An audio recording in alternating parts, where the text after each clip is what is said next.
पुण्याच्या वैष्णवी हगवणेचा शवविच्छेदन अहवाल समोर। वैष्णवीचा मृत्यू गळ्याजवळ झालेल्या फासानं आणि शरीरावर धारदार शस्त्राच्या जखमा। आत्महत्या की घातपात प्रश्न उपस्थित। राज्य सरकारकडून शेतकऱ्यांसाठी महाविस्तार ॲप तयार। ॲपमधून शेतकऱ्यांना सर्व प्रश्नांची उत्तरं मिळणार। मुख्यमंत्री देवेंद्र फडणवीसांची माहिती।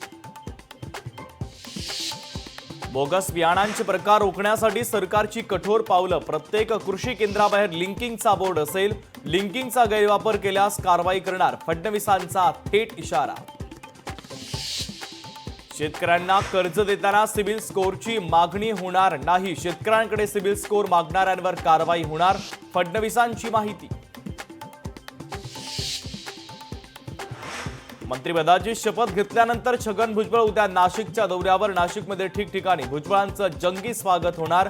भुजबळ समर्थकांच्या वतीनं मोठं शक्ती प्रदर्शन केलं जाणार। ट्रम्प यांचा विरोध झुगारत आयफोन उत्पादक कंपनीची भारतात गुंतवणूक। भारतातील निर्मिती वाढवण्यावर देखील ॲपल कंपनीचा जोर। फॉक्सकॉनची भारतामध्ये 12,800 कोटींची गुंतवणूक।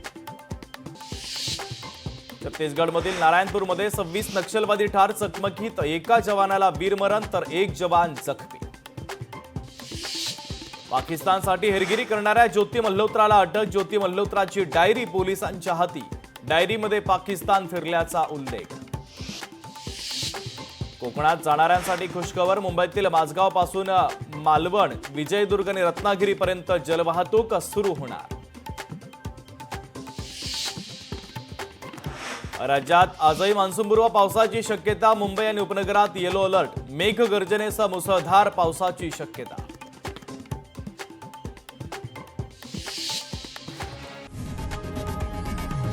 लोकशाही मराठी ऐका, पहा, जागरूक रहा।